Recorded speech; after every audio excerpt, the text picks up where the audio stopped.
on this episode of A Tale of Two Hygienists. I tell people the microscope gives you the ability to see an at-risk situation, hopefully before clinical signs of disease are present, right? So then we're going to change that biofilm back to good and healthy, and then we don't have disease in the first place. The microscope, that's a great way to introduce oral systemic conversations. If you feel, I always tell hygienists, if you feel like you've been struggling, that is fantastic because it almost forces it. It's like you can't not talk about oral systemic. So if there's, if it's a high-risk biofilm, you're reminding people what is in the mouth does not stay in the mouth necessarily, right? Think of the microscope like the intraoral camera, except it's for biofilm. Think of how much production that intraoral camera puts on the schedule, right? You're like, there it is, there's the crack, there's the chip. It's like, oh, all right, well, okay, what day can we get it done? It's the same thing when you're talking about biofilm. Yeah, this is a tale, oh yeah, a tale of two hygienists. So there might be only one, bringing the best of dental knowledge, and we do it all with ease. We cover oral health and screening, and preventing gum disease. We're gonna do a lot of learning, and have a little bit of fun working at the dentist. A tale of two hygienists. Welcome back, everyone, to another episode of A Tale of Two Hygienists podcast, episode number 459. My name is Andrew. And I'm Annie. Get excited about the episode numbers that no one even cares about. I know. When I think about it, I'm like, 459? That's a lot. Those are only the Wednesday episodes, too, and that's what's really exciting about this. Yes. That's 1/3 of the episodes. Yeah, that right. Yeah, well over 1,000. But listeners, welcome into this episode. Really excited for this one because, one, it's a topic we haven't really covered. Microscopes. We talked about it a little bit with Barbara Tritz on her episode, but we didn't really kind of cover it in any sort of depth. And then also, it's just similar to the lasers episode that we just put out. It's not my wheelhouse. And so I apologize, listeners. It's my fault. I'm the one that kind of has ignored it or whatever. You'll hear about why on the episode why I didn't do it, but we'll go over that right now. Annie, what has been your experience with microscopes? Little to none, except for, microbiology in my undergrad. But it was really exciting listening to Kristen King talk about it. She's very knowledgeable. Kristen is absolutely amazing. One thing, Annie, we ended up talking for, I want to say almost 2 hours afterwards. My gosh. She's a cool fun. person to talk to. Yeah, she's very well traveled. She is. I can't remember exactly what we said on the recording where she's at, but she's overseas right now, and I think it's really amazing that we're living a whole different world apart, but yet hygiene brings us all together. Absolutely, yeah, it's amazing that the connection that we have, even hygienists overseas. It's so true. Yeah, and then on next week's episode, I think it's going to be the student roundtable. Great. And so this is kind of like the response episode to the students we just had. So we had the educators on this time, and that one was really fun too. Yes, it was. It's just a whole new level of respect. I think it's one of those stupid things, like when I was a dumb kid and disrespectful to my educators. And then now I'm like, holy moly, I had some amazing ones growing up. And then these, the ones we have on the episode are also equally amazing. And I have a whole new level. And then you're terrible as an educator, but everyone else around you is really good. And so funny.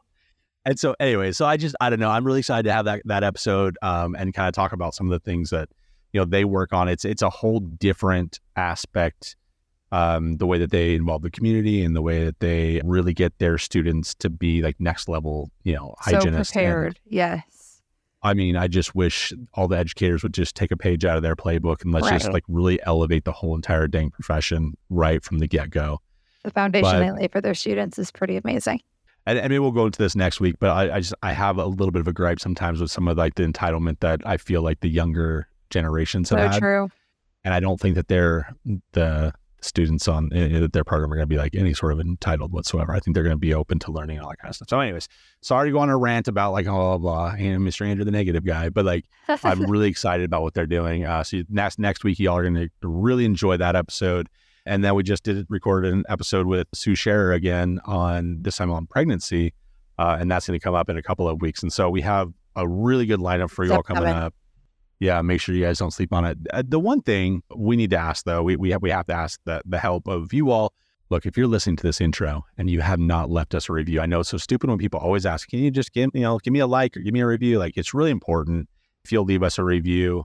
You can be on the Apple Podcast app or whatever you listen to us on. That would be really helpful. And then just share the episodes with your friends, especially the ones that actually, are related to what you're doing. So if you are in a perio practice and you're like, hey, you know what? We really do want to do microscopes. And you know what? This Kristen King was really good at delivering it. Like, go share that with your friends.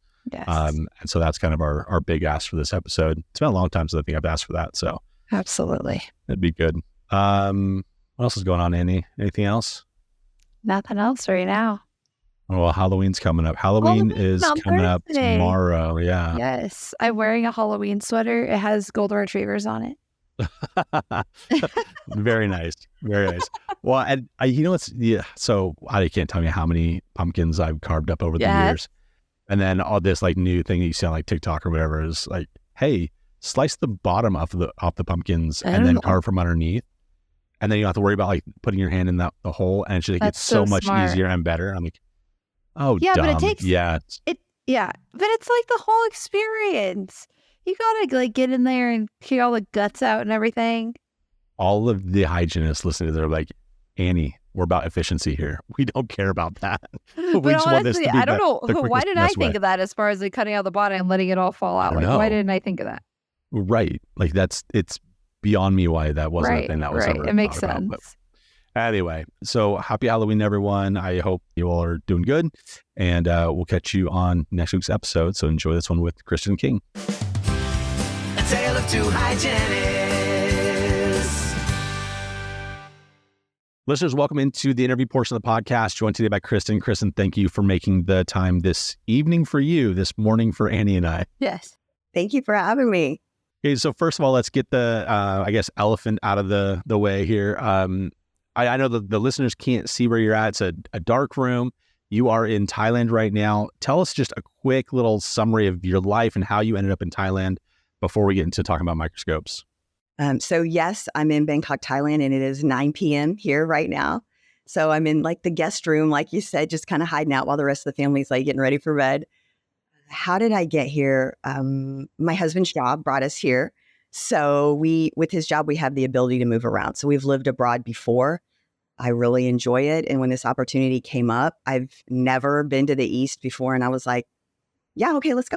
And my kids, luckily I have kids that are like, yeah, let's go. So they were down to do it too. So here we are. Yeah, and how old are your kids? My oldest just started university, so that's also tough. She's back in the States and we're here, so that's a whole different thing. And then my youngest is in grade 10 this year. And then your youngest is doing like an international school there? Yes, she is attending international school Bangkok. Cool. That's interesting. awesome. It's really fascinating. Like, so we've done a lot of like international episodes. I love doing international episodes. Almost exclusively, though, I think Europe, weirdly.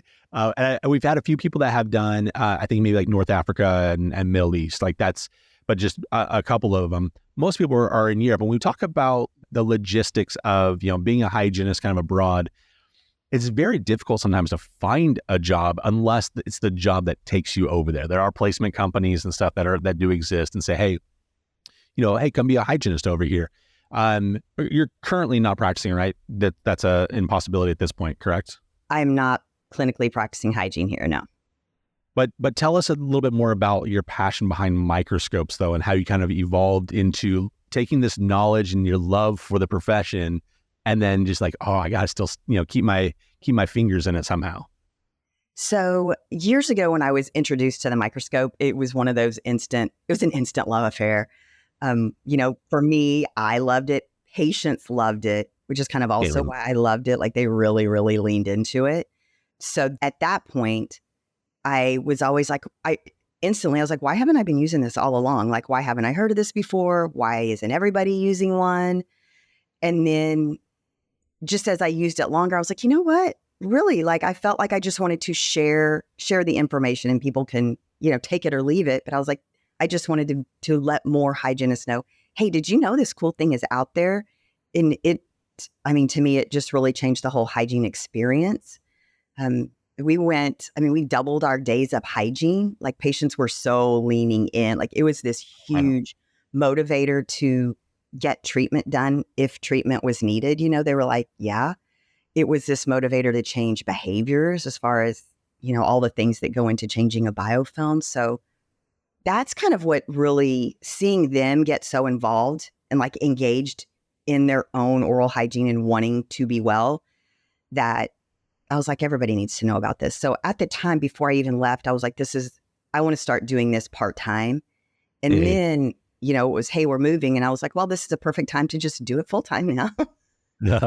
So I want to break it down a little bit because I want to know what it looks like in like a hygiene workflow, because like Andrew and I were saying, I have no experience with microscopes.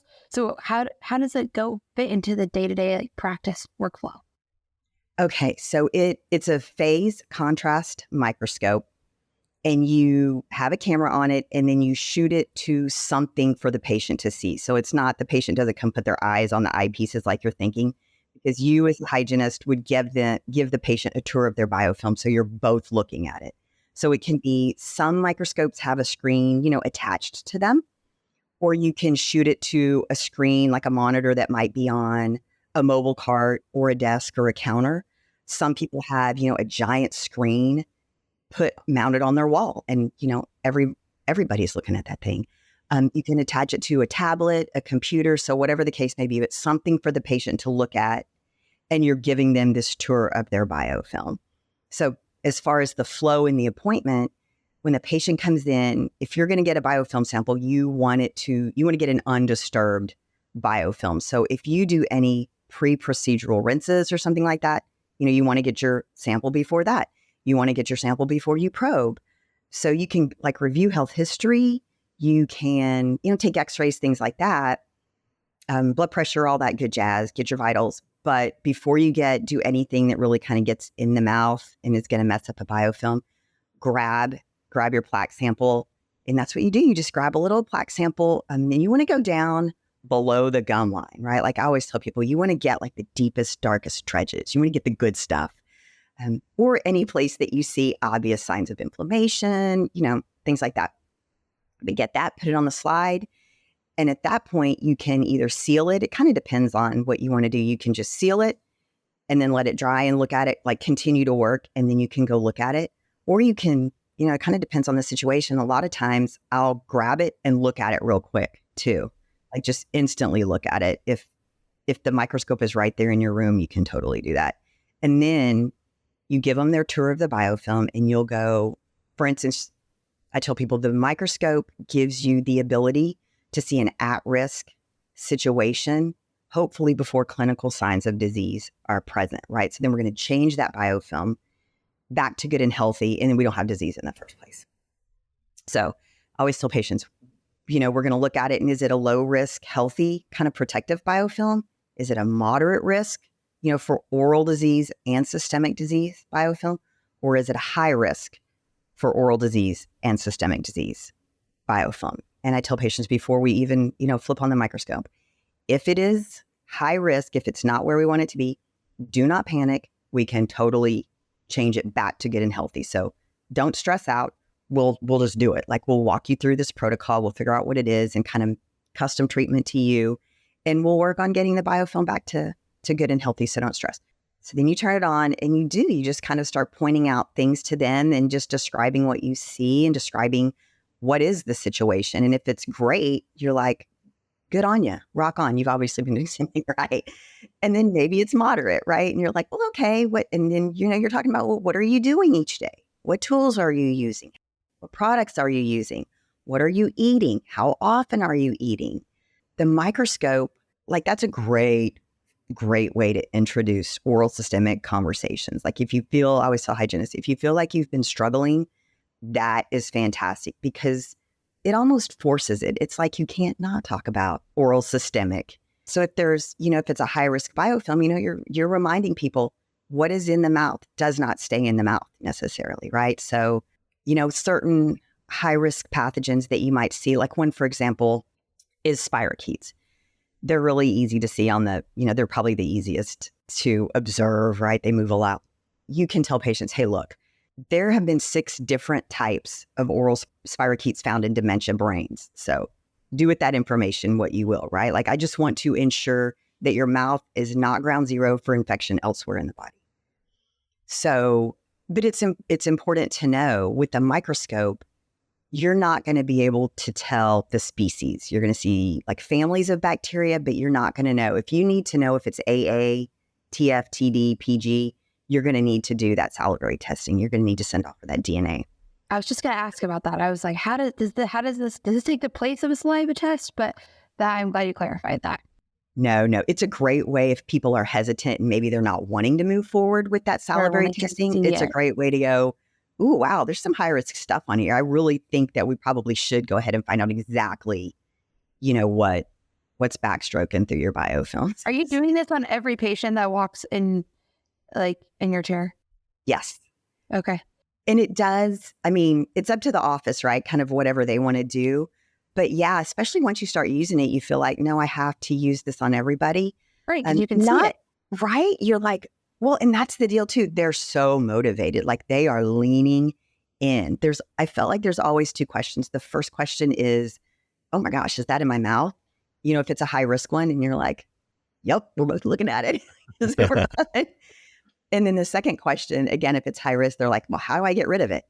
Boom. That's your intro. And this is how we address active periodontal disease, active infection in our office, and, kind of walk them through what you can do. But what was really interesting when you say, do you test everybody? I feel like most people I know don't necessarily test kids. You certainly can. And what I thought was really fun is it's so interesting to see how you will see, family members that live in the same household, significant others, can have really, really similar biofilms. Like I have seen 8-year-old kids that have a full-on periodontal biofilm. So they don't necessarily express, the tissue doesn't look like it would on a 42-year-old, right? Because they're so young and healthy with the robust immune system. But like, oh, I know what you're going to look like in some years. And that's when you can really stress, you've got to turn this around. And kids love it too. They're like, I feel like it's really so motivating. They're probably more into it than the adults are. Adults are like, oh, this is gross. Kids are like, that's cool. Yes. Yeah. Totally. So the kids loved it and it's great. It's really interesting too. I can think of lots of fun patient stories, but one is we had a lady, she was always working so hard. She said she was, and I didn't have any reason to believe that she wasn't. I was like, yeah, like I believe that you are. There's not a ton here. Like I'm not finding a lot of plaque, but your tissue's always bleeding. And she would still always have, even though there wasn't a lot, it was this really high risk biofilm. Talking about the foods, right? She's doing all the things. And then one day, I was like, hey, I don't see your husband. I said, it's okay that he doesn't come here, but like he's going somewhere, right? Like, has he been to the dentist in a while? And she was like, over a decade. And I was like, I think we have found patient 0. She was like, I bet you're right. I was like, yeah, you gotta like either get him here or somewhere, but like I feel like he's the communicative disease, isn't that? Yes. I have a question though. It's been kind of like bugging me a little bit. Like, I did not do very well in micro, right? Looking through a microscope and identifying, things just isn't my strong suit. I came to find out like later on, it's like because I'm a little bit colorblind, so I can't see all the things anyway. Oh, really? But here's the thing. I bet a lot of patients though also are kind of in a similar boat that this is like all like foreign language to them, right? How do you describe it? Do you have a flip chart? Do you say this is the shape of it? This is the look of it? Or is it really just pointing at things and hoping that they understand what you're talking about? So you certainly, like, yes, you can have a diagram and it's shapes. It really is. But it's also you going, this shape is this type of bacteria and it's not a high risk pathogen. It's great. Like, for instance, you would go, okay, we're going to let's look at your biofilm, right? So you tell them, hey, these thicker spots, and you're pointing it out, right? These darker spots, that's just a thicker piece of plaque. The microscope isn't seeing all the way through. You flatten it out and you want to see kind of what's swimming around in there. And then they'll see bacteria moving around and you'll go, this one, not a bad guy. We don't worry about it. You also look at quantity, right? Like you just don't want too much of anything. So I would tell people, lots of comparisons. I would be like, think of the population of South Dakota, not necessarily, Times Square in New York City. We don't want that frenetic energy, right? That would be high risk. So you just walk them through and you kind of explain it, and you do point it out, and you do point out the shapes, and you're like, see this one, see how this one's, attacking this thing. They're like, oh, yeah. So you do. But I also tell hygienists, I was like, don't panic. You do not have to be a microbiologist. Like, you don't have to have a micro degree, right? Just get the right scope, get trained on it, and go for it. And do you also, with your, when you're training, do you also, do you help hygienists identify the pathogens, but then the next steps as far as how to combat those pathogens? Yes. So, a lot of people kind of have their own thing. Sure. But yeah, absolutely. certainly. Yeah, I certainly do. And I also help them, which I think, to me, this ended up being harder than I thought. When I was trained on the microscope, it was, I have this one microscope and then I train you, and this is how much it is. And so I was hearing from people, well, that might be out of my budget, or do you have a more budget friendly one? So I also help people source microscopes. Is so what I was gonna say, for different budgets, right? That is a little bit trickier though. Like, I can see where people would not want to mess with that, where they're like, let's just do the one and done, like it or don't like it. But I think it's nice I just want everybody to have the opportunity to get one in their hands if they want one. So if your budget isn't necessarily a really big budget, then, let's find you a microscope that will work, be sufficient for your needs, that's a little bit more budget friendly. So that, I feel like, is important too, to give everybody a chance, because I work with hygiene-owned practices also. Oh, great. So there's that to think of. And, other things on, kind of going back to what can you see in the microscope. Something that I think is really interesting too is you're going to see are white blood cells. You can see red blood cells, obviously, if you've got a lot of bleeding, bacteria, fungus, parasites. So if you see a ton of white blood cells, like that in and of itself is high risk. You would tell patients, right? Like, you've got some kind of immune response going on. So that, even if you're not necessarily talking about bacteria, that in and of itself is important. Red blood cells, obviously, if there's a lot of bleeding and inflammation, you're going to get more red blood cells. But if you have a fungal overgrowth, like, what's really cool is you can go, wow, I haven't seen this on you before. And you're pointing that out to them. And then typically I'll go, I just like to ask some open-ended questions like, what has changed?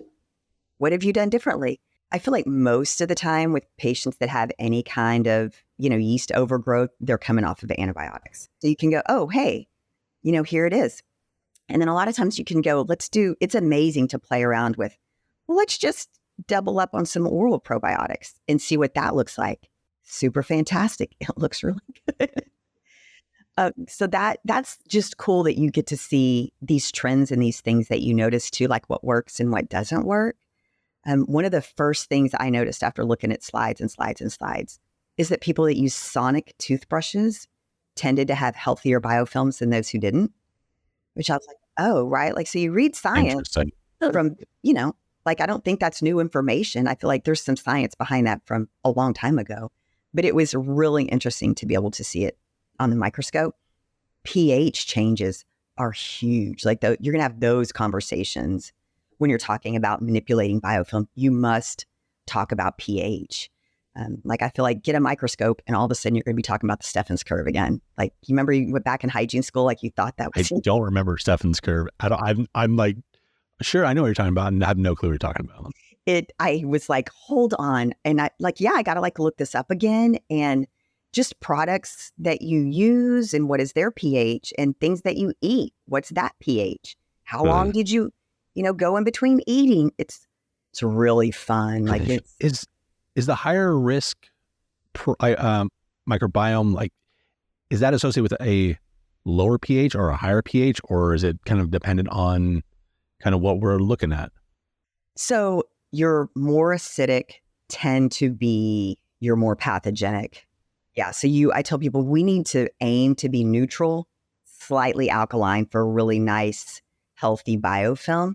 So sometimes people are like you really do have to go, it's on a scale of, 0 to 14 or like 1 to 14. What is it now?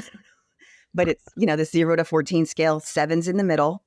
Right. And it's amazing when you start to have those conversations that people, they lean in. They're like, oh, okay. And I mean, you don't want to overwhelm them with information, but I find the more they kind of lean in and are interested, the more you lean in and are also interested as their healthcare provider. There really is this energetic shift when patients lean in and want to hear more, and then you lean back in. There's like this synergistic energy, and you both work together as this really cool team to like make them healthier, like not to be too woo-woo. Active duo. Yeah, yes. And they love it. And then it also gets, after you've been working with the patient long enough, right? And they're coming in, they would come in and go, let me just tell you, my biofilm's going to be trash. And I'm like, really? Tell me more. What have you been doing? What have you not been doing? Yeah. And they're right. Like they know. Oh my gosh. It's so fun. And after my head is like spinning. This is so cool. So for me too, it kind of just was a breath of fresh air, this really fun change for me and my hygiene thing that doesn't take up a lot of time. That's the other deal. Like as hygienists, time is of the essence. Do not ask me to do one more thing in this window or I'm going to lose it. Like it's going to be bad. But it was so much fun. And then you feel like I can't not. Think of the microscope. This is what I tell hygienists. Think of the microscope like the intraoral camera, except it's for biofilm. Like nowadays, like think of how much production that intraoral camera puts on the schedule, right? You're like, there it is. There's the crack. There's the chip. There's the fractured area, whatever the case may be. The patient's like, oh, all right, well, okay, what day can we get it done? It's the same thing when you're talking about biofilm. So you can really use that microscope to, like, it's part diagnostic tool because it does give you a clue of what's going on, but it's also a motivational tool. So, right, like you're motivating patients to get the work done, to change the habits. So just that aspect alone, you can grow your hygiene practice. Like if you want to, just have more days kind of a deal, you can grow because people are getting on the schedule. And then when they get that periodontal treatment done, right now you're seeing them sooner. You're not seeing them every 6 months. You're seeing them every 3 months or sooner, even like kind of depending on their thing. So just by volume alone, you're getting your schedule full. And this is another weird thing that happened. We would have patients new patients that would come in and go, yeah, my friend said, you guys do this cool thing where you look at my plaque at the microscope. Are you going to do that? And I'm like, yes, we are going to do it. Let's go. Right. So people would come in because they wanted to do it. So that's really fun. And then if you really want to grow your practice, this is where it can really get crazy too. If you find certain things on a slide, let's say parasites, for instance, let's just take those because you can see a couple different types of parasites on a slide, like amoebas. Think back to our micro days when we did see amoebas. Yes, you will see them more times than you ever thought possible when you actually start looking at people's biofilms. So you find those and if they're in the mouth, yes, they have the ability to be elsewhere in the body. So you can go, hey, do you have a doctor that you work with? Do you have a primary care? Do you have a functional med doc? Do you have a functional med nutritionist? Do you have a naturopath? If so, hey, I'd like to send them a letter. And you basically just send them a letter. You can call them, somehow reach out, contact. Hey, I saw your mutual patient today. They had this high-risk biofilm. We found this in it. We're working together to get the oral biofilm nice and healthy. But I know these can be elsewhere in the body. Hey, do you think they need some follow-up treatment? Send them over to their doctor. Their doctor's like, what? Like, what practice is doing this? This is amazing. They start sending you patients. We got so many new doctors themselves were like, oh, dude, you're doing some good stuff. Like, we want to come over there. So you can you can use it if done properly. And if you want to, you can use it to really, really grow your practice. I mean, I've had lots of doctors like in my chair. Kristen, you can keep them. I don't want those patients in my chair. Right, They're so annoying. They are not the best patients. They're really not. High maintenance. They are. The worst. Oh my gosh. Right. They always know better. They do. Yeah, exactly. They did. Yeah. Like, oh no, you didn't do that right. Let me show you that. I'm like, what? Right. We had one. She's a gynecologist. And she goes, oh my. So she has a microscope too. And she's like, if we ever saw anything like, no, if we saw that much movement and that much going on, it would be crazy. And I was like, really? I never thought of it. I was like, Then we would talk, be like, well, what is that supposed to look like? Yeah. I want to That's talk awesome. about, we got a couple more minutes left, but like the outlay of cost. I mean, outside of the training, let's talk about like the range of cost for microscopes, any adjacent like equipment that they might need, things just kind of get started. What would that look like for somebody? So a good setup, you're going to need the microscope. You're going to need a camera that's on the microscope to capture video, still images. You're going to need something to project it on, right? Whatever the screen is, the monitor, the computer, whatever. So you're going to need kind of, those are the three key components.